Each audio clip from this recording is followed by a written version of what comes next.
Can you imagine being at the absolute peak of your game, the undisputed champion, only for a group of arrogant guys to try to tear you down, completely oblivious that you are about to unleash pure hell on them? That's exactly what happened to me when these gamer bros decided to bully me, the reigning Void Killer, at a tournament. For 3 years, I'd been competing anonymously online under the gamertag Void Killer.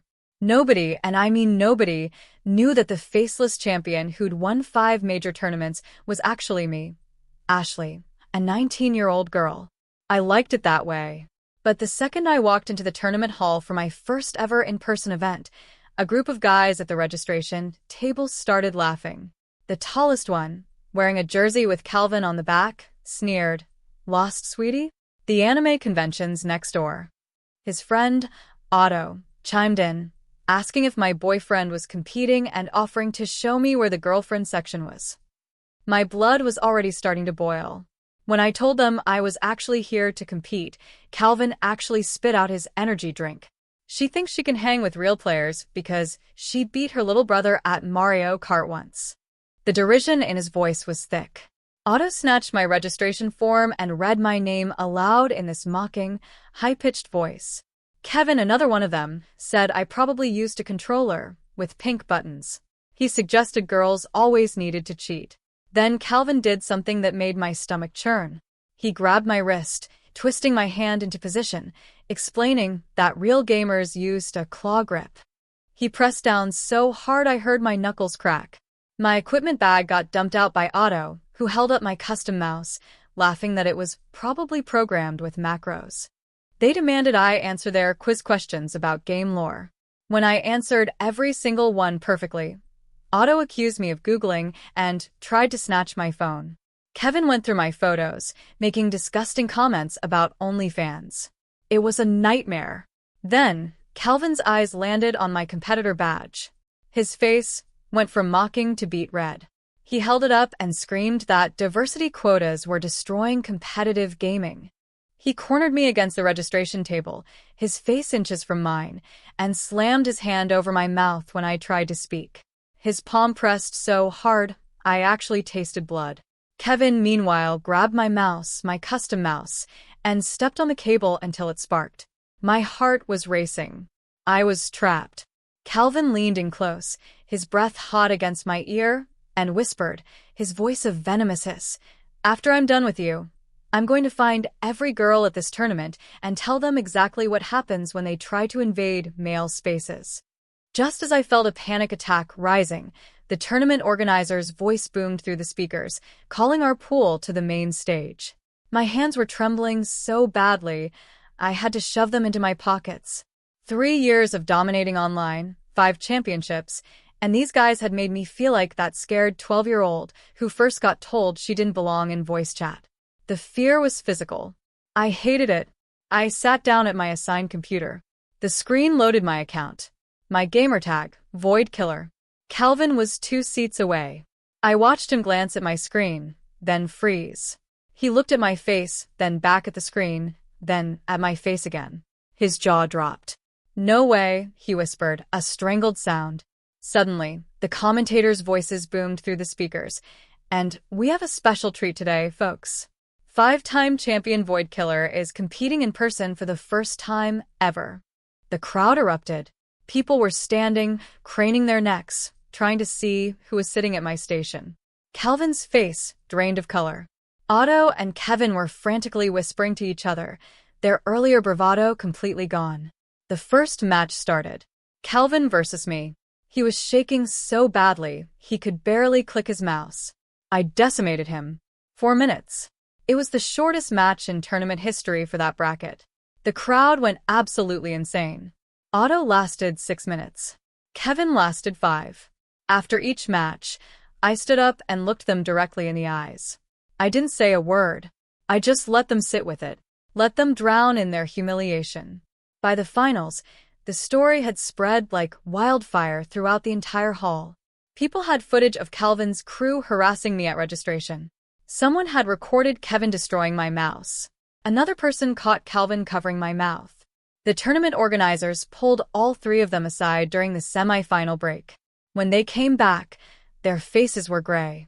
I won the tournament. My 6th championship. When I lifted the trophy, the crowd chanted, "Void Killer!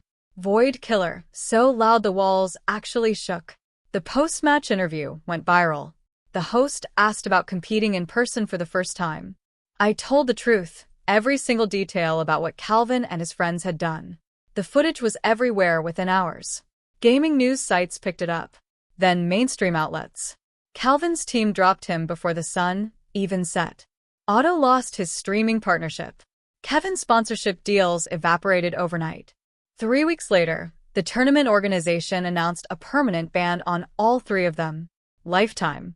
No appeals. Calvin tried to apologize publicly.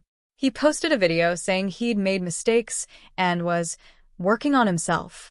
The comments were disabled within an hour because of the sheer backlash. I got messages from hundreds of girls after that. Girls who'd quit competitive gaming because of guys like Calvin. Girls who'd never even entered tournaments because they were afraid of exactly what happened to me. It hit me hard. This wasn't just about me anymore. So I started a mentorship program. We paired experienced female players with newcomers, gave them someone to sit with at LAN events, someone who'd already faced the Calvins of the world, and won. Last month, one of my ments won her first regional tournament. She's 15. Her gamer tag is Ashley's Mouse because she uses the same model I do. After her victory, a guy in the crowd yelled that she probably cheated. She grabbed the microphone, looked him dead in the eye, and said, "My mentor is Void Killer. You want to say that again?" The room went silent. Then the crowd started laughing at him. That's the thing about spaces people say you don't belong in. You don't just take them. You hold them open for everyone who comes after you. Calvin streams to about 40 viewers now. Mostly bots. Sometimes I check in just to watch his numbers. Petty? Maybe. But I earned it. I opened Calvin's stream a few days later and watched the viewer count sit at 32. Half the chat was just bots spamming crypto scam links. The other half was maybe 3 actual people asking when he'll play his main game again. He can't. The bans make sure of that. I watched for 5 minutes, then closed the tab. The satisfaction hits different every time I check in. My inbox won't stop filling up. Every time I clear 20 messages, 30 more appear. Girls sharing stories about guys who grabbed their controllers at LANs. Girls who got followed to their cars after tournaments. Girls who stopped competing because someone told them they only won because the other player went easy on them. I read every single message. I respond when I can, usually late at night when I should be sleeping. Each story makes me angrier about how normal everyone treated this stuff, like it was just part of gaming culture instead of harassment that should have gotten people banned years ago. Moira Osborne emailed me 3 weeks after the tournament. She's one of the main organizers, the woman who actually runs registration and handles competitor issues. Her email was short and direct. She wants to know if I'd help develop an anti-harassment protocol for future events. Real policies with actual consequences, not just a code of conduct buried on page 7 of the rule book that nobody enforces. I wrote back within an hour. Yes. Absolutely. Yes. Because words on paper mean nothing without someone who lived it helping write them. We spent 3 weeks on video calls drafting the policies. Moira pulled in 2 other organizers and a lawyer who specializes in event safety. I told them exactly what happened at registration. The wrist grabbing, the equipment destruction, Calvin's hand over my mouth. I made them understand that harassment doesn't just happen during matches. It starts the second women walk through the door. The policies we wrote cover everything. Mandatory harassment training for all competitors before they can register. Immediate removal for physical intimidation. Lifetime bans for documented patterns of abuse. The policies protect competitors from registration through post-event interactions, including online harassment. Afterward, Moira pushed to include a reporting system where witnesses can submit evidence anonymously. The lawyer made sure everything was enforceable and wouldn't get the organization sued. The first tournament using the new protocols happened 2 months later. I registered as both competitor and observer. Moira wanted me there to see how enforcement actually works in real time. I arrived early and watched registration from across the hall. A guy in a green jersey walked up to the table where a girl was filling out her forms. He leaned over her shoulder and said something about her appearance. I can't hear the exact words, but I saw her shoulders tense. Security was there in under 2 minutes. 2 staff members in yellow vests pulled the guy aside before he could say anything else. I watched the security team talk to him near the wall. They're calm but firm. One of them pulled out a printed sheet and points to specific sections while explaining the new policies. The guy's face went from confused to shocked to red. They give him a formal warning that goes straight into his competitor file. 3 strikes, and he's banned for life. He looked completely shocked that anyone actually cares about a comment. That told me everything about how things used to be. How many girls heard worse and nobody did anything because it was just how tournaments were. The girl he targeted finishes her registration and walks toward the practice area. She stops when she sees me. She knows who I am. Everyone here knows who I am after the viral interview. She approaches slowly, like she's not sure if I want to be bothered. She thanks me by name. Says she almost didn't register for this tournament because she was scared of exactly what just got prevented. Her voice shakes when she talks about watching my interview and deciding to try competing in person for the first time. That conversation stays with me for days. I keep thinking about how close she came to not showing up. How many others made that choice and stayed home. I competed in the tournament and won. My 7th championship. During the post-match interview, the host asks about the new harassment policies. I dedicated the win to every girl who quit gaming because someone made them feel unwelcome. The crowd reaction was even louder than my 6th win. People are standing and chanting. Some of them are holding signs with messages supporting the new policies. The energy in the room feels different from any tournament I've competed in before. Cleo Darling contacted me a week after the tournament. She's a gaming journalist who's been covering esports for 5 years. Her email explains that she wants to interview me for a longer feature about women in competitive gaming. Not just my story, but the bigger picture of what's changing in the scene. I agreed because she promised to center other voices, not just mine. Too many articles about harassment focus only on the victim story and ignore everyone else fighting the same battles. We meet for the interview at a coffee shop near the tournament venue. Cleo brings a recorder and a notebook filled with questions. She asks about the hundreds of messages I received after the viral interview. I tell her each one represented someone who'd been failed by the community. Someone who faced harassment and got told it was just part of gaming. Someone who reported abuse and watched organizers do nothing. Cleo writes everything down, then looks up and asks if I've thought about doing something more structured than individual responses, something that could help more people at once instead of one message at a time. I spent the next few days thinking about what she said. The question keeps coming back to me while I'm practicing, while I'm reading messages, while I'm trying to sleep. One by one isn't working anymore. My inbox has over 300 unread messages now, and that number grows every single day. I can't keep up with individual responses and still compete, and still have any kind of normal life. The mentorship program idea starts taking shape in my head, but I don't know what it would actually look like. I just know something has to change, because what I'm doing now isn't enough. I emailed Moira and asked if we can talk about something bigger than just the harassment policies. She responds within an hour, asking when I'm free. We meet at the same coffee shop, where I did the interview with the journalist. Moira brings her laptop and a notebook and looks genuinely excited when I explain the mentorship program concept, pairing experienced female players with newcomers who need support and guidance, giving them someone to sit with at tournaments so they don't walk into registration alone like I did. She loves it immediately and starts taking notes before I even finish explaining. She tells me the tournament organization has resources they can dedicate to this, meeting space, promotional support, maybe even some funding for equipment if Ments need it. We spend 2 hours mapping out the basic structure, and by the end of the meeting I feel like this might actually work. The next 3 weeks are all about building the application system. Moira handles the technical side while I focus on what questions we need to ask. Ments describe their experience level, what games they play, what kind of support they're looking for, whether they need help with strategy, with handling tournament pressure, with just having someone there who understands. Mentors specify what they can offer based on their own experience and availability. The whole point is making matches that actually mean something instead of just randomly pairing people up and hoping it works. We launched the application process and I post about it on my social media. Within 24 hours, we have 47 mentee applications and 12 mentor applications. The mentee numbers don't surprise me, but I was worried we wouldn't get enough experienced players willing to mentor. 12 is a solid start, though. I read through every single mentee application personally. Some of them are heartbreaking. Girls who quit competing after harassment. Girls who never started because they were too scared. Girls who play online but can't imagine walking into a tournament venue alone. One application is from a 17-year-old named Heather, who describes herself as skilled enough to compete, but terrified of attending events without support.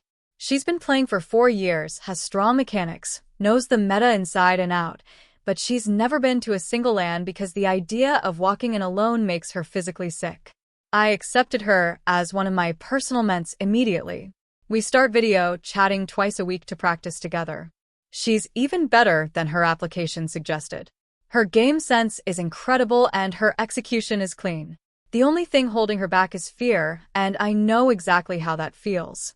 I promise her I'll sit with her at her first tournament, and I mean it. I'm not letting her walk into that venue the way I walked into mine. The other mentors start connecting with their ments, and Moira sets up monthly check-ins to make sure the matches are working. Most of them are going really well. A few pairs realize they're not compatible, and we rematch them with other people. The flexibility is important because forcing connections that don't work helps nobody. 2 months after we launched the program, Heather tells me she's ready to register for a tournament. It's smaller and regional, not one of the major circuits, but it's still a huge step for her. I clear my schedule to be there. Registration day arrives, and I meet Heather outside the venue. She's shaking so badly, she drops her equipment bag twice before we even get to the door. I pick it up for her and carry it inside. At the registration table, she can barely hold the pen to fill out her forms. Her hands are trembling, and she keeps apologizing. I tell her there's nothing to apologize for and help her complete the paperwork. I stay right next to her through the entire process, making it completely clear she's not alone. Other competitors glance at us, and I see recognition in some of their faces. They know who I am. Nobody says anything inappropriate. The tournament starts, and Heather wins her first match, then her second, then her third. She makes it all the way to semifinals before losing to a player who's been competing for 5 years. After the match, she's practically glowing despite the loss. She tells me that just participating without anyone making her feel unwelcome is worth more than any trophy. That feeling of safety and belonging matters more than the competitive results. I understand exactly what she means. 3 months after launching the program, we have 15 active mentor-mentee pairs, and Moira suggests we create a private Discord server for everyone. The community aspect becomes just as valuable as the individual mentoring relationships. People share strategies, discuss tournaments, vent about bad experiences, celebrate victories. It's the support network I wish had existed when I started competing. I keep entering tournaments myself because staying visible matters. 4 months after everything with Calvin, I win my 8th championship. Standing on that stage holding the trophy feels different now. I'm not just winning for myself anymore. Every victory proves that speaking up didn't end my career. Every championship shows that you can call out harassment and still succeed. The weight of that responsibility sits heavy, but I wouldn't trade it for anything. A new application comes in from a 14-year-old named Bridget. Her essay talks about watching my viral interview and deciding she wanted to compete despite being scared. She describes years of playing online while hiding her identity, avoiding voice chat, never revealing she was a girl. She says, seeing me win after everything that happened made her believe maybe she could compete, too. I accepted her application before I even finished reading it. This is exactly why I started the program. Bridget reminds me so much of myself at that age. It's almost strange. The same aggressive play style, the same fear of being visible, the same hunger to compete, mixed with terror of what might happen if she shows up in person. She's naturally talented in ways that can't be taught, but she's never played at a LAN, never sat at a tournament station, never felt the pressure of competing with people watching. We start working together, and I can see her potential immediately. She just needs someone to help her believe she belongs there. We start meeting twice a week over video calls, and I walk her through everything I know about competitive play. The first few sessions focus on mechanics and strategy, but I quickly realize she needs more than that. I teach her breathing exercises for when the pressure builds during matches. I show her how to recognize when someone is trying to get in her head and how to block it out. I explain the mental tricks I use when my hands start shaking or my heart races too fast. She practices on stream while I watch and give feedback in real time. After each session, I send her notes about what worked and what needs adjustment. The improvement happens fast because she's naturally talented and willing to put in the work. For weeks in, she asks me the question I've been waiting for. She wants to know if people will treat her the way Calvin treated me. I pause the recording and think about how to answer honestly, without scaring her off. I tell her some people might try, but the environment has changed since my incident. Tournament organizers actually enforce harassment policies now. Other players are more likely to speak up when they see something wrong. The community isn't perfect, but it's better than it was. I promise her I'll be there at her first tournament, sitting in the audience where she can see me. She goes quiet for a minute, then thanks me in a voice that sounds relieved. We keep practicing, and I watch her confidence grow with each session. She starts playing more aggressively and taking risks that pay off. Her reaction time improves, and her strategy gets sharper. By the time her first tournament comes around, she's ready, even if she doesn't fully believe it yet. The regional qualifier happens on a Saturday morning at a convention center 2 hours from my apartment. I drive there early and find a seat in the audience section with a clear view of the competitor stations.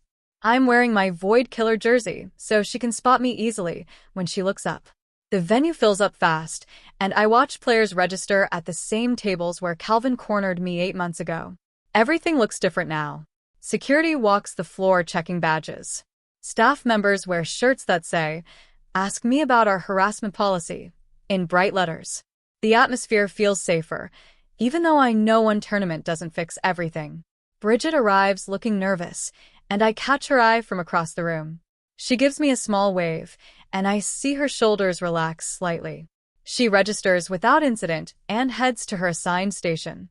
The first match starts, and she wins cleanly against an opponent who clearly underestimated her. The second match takes longer, but she adapts her strategy mid-game and pulls out a victory. By the third match, other people in the audience are starting to notice her aggressive play style. She's playing exactly like I taught her, with the same calculated risks and fast decision-making. I watch her destroy her third opponent and feel this surge of pride that catches me off guard. This is what the mentorship program was supposed to create. Her fourth match puts her against a guy who's been competing for 3 years. The match starts well, and she takes an early lead. Then I hear him muttering something I can't make out from the audience. Bridget's shoulders tense, and her gameplay hesitates for just a second. I lean forward in my seat, willing her to look up. She glances toward the audience, and our eyes meet. I nod once, and she takes a visible breath. Then she destroys him. Not just wins, but completely dominates in a way that leaves no room for doubt about her skill. The guy's face goes red, and he shoves back from his station when the match ends. Bridget stands up and walks past him without saying a word. I see her fighting back a smile as she heads to the waiting area. During the break between rounds, she finds me in the crowd. She tells me that moment when she looked up and saw me there changed everything. She says it felt like taking back power she didn't even know she'd lost. The words hit me hard because I remember that exact feeling. The tournament continues and Bridget keeps winning. She makes it through the semifinals and into the finals against a player who's ranked in the top 50 regionally. The final match is close, and the crowd gets loud. I'm on my feet with everyone else watching her execute strategies we practiced together. She wins the deciding round, and the announcer calls her name as the tournament champion. Bridget stands up from her station and points directly at me in the audience before accepting her trophy. I'm not ashamed to admit, I cry a little. Watching her hold that trophy feels more important than any of my own championships. This is what happens when someone gets the support I never had starting out. The local gaming news covers her win that afternoon. The article mentions she's part of my mentorship program and includes quotes from her post-match interview about having support from experienced players. Within hours, my inbox fills with new applications from girls who want the same kind of mentoring. The program email gets so many messages that Moira has to help me sort through them. We spend the next week reviewing applications and realize we need to expand significantly to accommodate everyone. The demand is way bigger than either of us expected. Moira starts reaching out to every experienced female player she knows, asking if they'd be willing to mentor. Some say yes immediately after seeing Bridget's interview. Others need more information about time commitment and what mentoring actually involves. We put together better documentation about expectations and training resources for new mentors. Moira sets up group video calls where current mentors can talk to potential new ones about their experiences. The recruiting push is intense but necessary because we can't leave hundreds of applicants hanging without support. I'm competing in the same major tournament as Bridget, and my matches are scheduled for the next day. Walking into the venue feels different now compared to my first in-person tournament 3 years ago. Nobody questions whether I belong here or makes comments about my gender. Other competitors nod at me or say quick hellos between matches. Some newer players look nervous around me, but that's about my skill level, not about being female. I move through my early brackets without much trouble. The competition gets harder in later rounds, but I've been doing this long enough that I know how to adjust. My semi-final match goes the distance, and I barely pull it out. The finals opponent is someone I've faced online before, and we both know each other's tendencies. The match is close, but I take it in the end. My 10th championship. When they hand me the trophy, I feel this weird mix of pride and disbelief. I started competing anonymously at 16 because I was scared of exactly what happened at that first in-person tournament. I never imagined I'd make it to double-digit championships. The victory is sweet and satisfying, but honestly, the mentorship work feels more meaningful now. Winning proves I'm the best player, but helping others compete safely proves the community can actually change. During my championship interview, the host brings up the mentorship program and how much it's grown since I started it. I use the platform to emphasize that we desperately need more experienced players to step up as mentors. The demand is massive, and we can't meet it with our current volunteer base. I explain that mentoring doesn't require being a champion-level player, just someone with tournament experience who can guide newcomers through the process. The host asks what kind of time commitment it involves, and I break down the typical schedule of video practice sessions and attending events together. I make it clear that we provide training and resources for new mentors so they're not figuring it out alone. The interview reaches a huge audience because championship matches get the most viewership.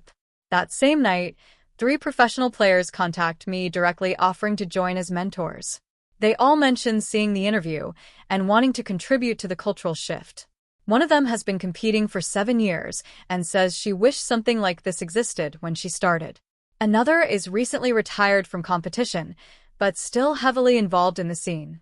The third is currently active on a professional team and wants to mentor during her off-season. Having pros volunteer brings serious credibility to the program and will attract even more experienced players. The program expands rapidly over the next few months to 70 mentor-mentee pairs across 8 different competitive games. We're not just focused on my game anymore, but supporting female players across the entire gaming scene. Moira helps establish regional chapters so people can meet in person instead of only connecting online. The chapters organize local practice sessions and group attendance at smaller tournaments. This gives Ments the chance to compete with built-in support systems instead of showing up alone and scared. The organizational structure is becoming real and legitimate instead of just me answering messages and setting up video calls. We have coordinators for different regions and game categories. We create better tracking systems for mentor-mentee matches and progress reports. The whole thing is turning into an actual organization with reach and impact beyond what I imagined when I first started responding to those hundreds of messages. Heather gets signed to a professional team, which is massive news because they're one of the biggest organizations in competitive gaming. She becomes one of their first female players in the team's entire history. Her signing announcement specifically credits the mentorship program for helping her develop the skills and confidence to compete at the professional level. The announcement gets picked up by major gaming news sites and brings another wave of attention to what we're doing. Applications surge again, and we have to expand our waitlist. The professional team's social media posts about Heather joining get huge engagement with mostly positive responses. Sure, there are still some idiots in the comments making stupid jokes, but they get drowned out by genuine excitement. Other professional teams start paying attention and reaching out asking about our mentorship model. Some want to partner with us to develop their own female player pipelines. The whole ecosystem is shifting in ways that felt impossible 3 years ago. 2 other major tournament organizations invite me to consult on their harassment policies. They want to implement the same standards we established after my incident with Calvin. I bring the same uncompromising approach to their policy development. No more looking the other way when competitors harass each other. No more treating abuse as normal trash talk that's just part of gaming culture. Mandatory reporting systems for harassment complaints. Immediate investigation procedures with clear timelines. Graduated consequences starting with warnings and escalating to permanent bans for serious violations. Both organizations adopt policies that are even stricter than what I initially proposed. They recognize that half measures don't work and competitors need to know that harassment has real consequences. The policies go into effect at their next major events, and competitors are required to acknowledge them during registration. Some players complain about political correctness ruining gaming, but they're the exact people these policies are designed to weed out. 10 months after her first major tournament, Bridget competes in another one. I'm in the audience again, watching her walk through registration with complete confidence. She's not the nervous kid who needed me to fill out her forms anymore. She moves through early brackets smoothly and efficiently. Her gameplay has evolved significantly since that first tournament. She's incorporated advanced techniques we practiced and developed her own style. The competition gets tougher in later rounds, but she handles the pressure like someone who's been doing this for years instead of months. I watch her adapt to different opponent strategies and make smart adjustments between rounds. She makes it all the way to the finals. The finals opponent is tough and experienced, but Bridget plays with the confidence of someone who knows she belongs on that stage. I'm sitting in the audience, watching her compete at the highest level with zero fear or hesitation. This is exactly what I wanted to create through the mentorship program. Not just helping girls win tournaments, but helping them compete with the absolute certainty that they deserve to be there. The finals match goes to 5 games. Bridget plays with everything I taught her and everything she figured out on her own. Her opponent is 23 and has been competing professionally for 4 years. The crowd is split between them, chanting and cheering after every big play. Bridget takes the first game, loses the second and third, wins the fourth to force the deciding match. I'm gripping the armrests of my seat, so hard my fingers hurt. The final game comes down to one crucial moment. Bridget has the advantage, but makes a risky play that doesn't work out. Her opponent capitalizes immediately and closes out the match. Second place. The crowd gives both players a standing ovation. Bridget stands up from her station and shakes her opponent's hand, then turns to look at me in the audience. She's smiling even though she lost. The post-match interview happens right there on stage. The host congratulates Bridget on an incredible run and asks how it feels to play second at 15 years old. She talks about the competition being tough and her opponent playing better today. The coverage afterward focuses entirely on her skill and potential. Gaming news sites run headlines about the youngest finalist in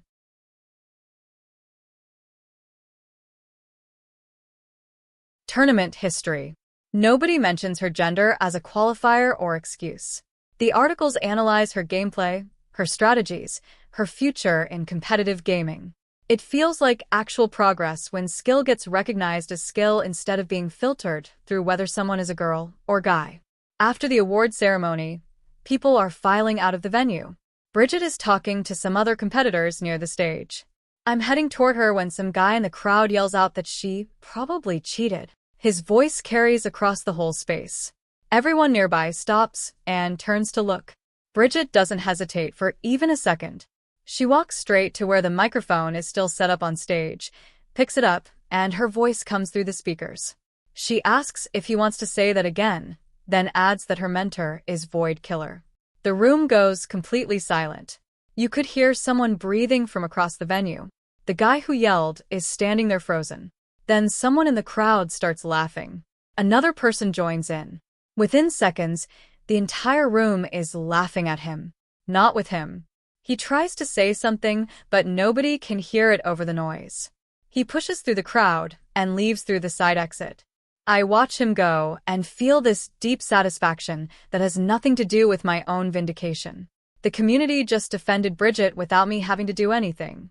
Other competitors are patting her on the back and congratulating her. Tournament staff are smiling. The whole atmosphere shifted in her favor because she stood up for herself and people backed her up instead of attacking her. That moment changes something for me.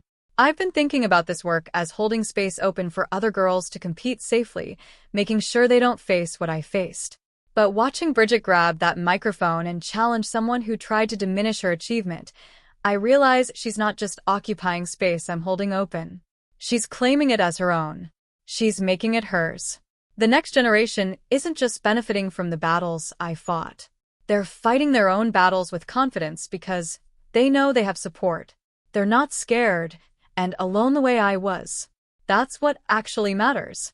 Not that I cleared the path, but that they're walking it without fear. 3 weeks later, the mentorship program hits its 1-year anniversary. Moira sends me the statistics. 85 active mentor-mentee pairs across 9 different competitive games. 15 success stories of men's winning tournaments or joining professional teams.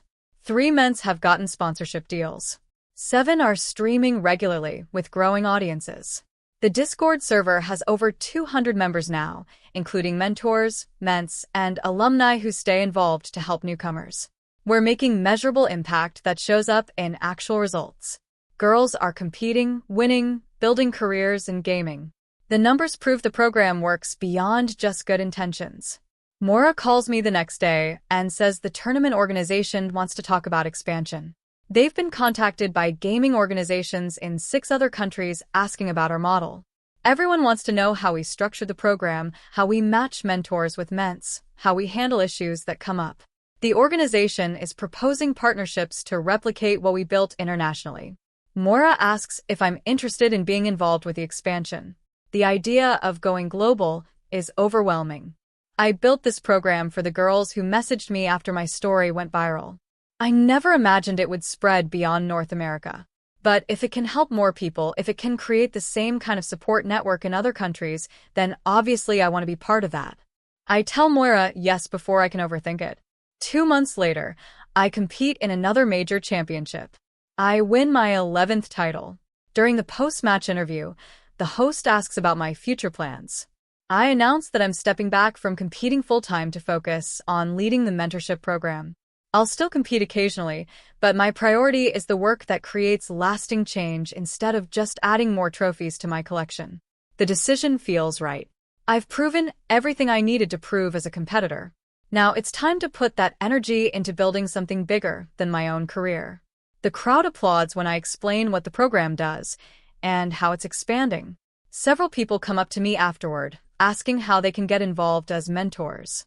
3 months after that, Bridget competes in another major championship. I'm not competing this time, so I sit in the audience and watch her dominate every match. She's incorporated new techniques we practiced and developed her own style that's different from mine. Her gameplay is aggressive but calculated. She takes risks but always has backup plans. She makes it through bracket after bracket until she's in the finals again. This time she wins. Youngest champion in that tournament's entire history. When they announce her victory, she points at me in the audience before accepting the trophy. Her gamer tag is still Ashley's Mouse, a tribute to our mentoring relationship and the equipment Calvin destroyed years ago. The commentators mention the story during the broadcast, how she's part of the mentorship program, how having support from experienced players changed everything for her. Bridget's victory speech happens right there on stage with thousands of people watching in person and hundreds of thousands streaming online. She talks about how having a mentor who understood the specific challenges made all the difference. She encourages other experienced players to join the mentorship program because that support matters more than anyone realizes. The message spreads across gaming social media within hours. Clips of her speech get shared everywhere. Applications to become mentors triple overnight. People who never considered mentoring are reaching out asking how they can help. The impact goes way beyond just Bridget's individual achievement. I watch her lift that trophy and see the same fierce joy I felt at my first championship. But there's something different about her victory compared to mine. I had to fight alone. I had to prove myself to a community that didn't want me there. I had to face harassment and intimidation with nobody backing me up until after I'd already won. Bridget didn't have to do any of that. She competed knowing she had support. She faced that heckler knowing the community would defend her. She built her career knowing there were people who wanted her to succeed. That's the whole point of everything I've been working toward. Not that I survived the harassment and won anyway, but that the next generation doesn't have to survive it at all because we changed the environment they're competing in. That's what victory actually looks like. 2 months after Bridget's championship, the mentorship program hits 100 mentor-mentee pairs.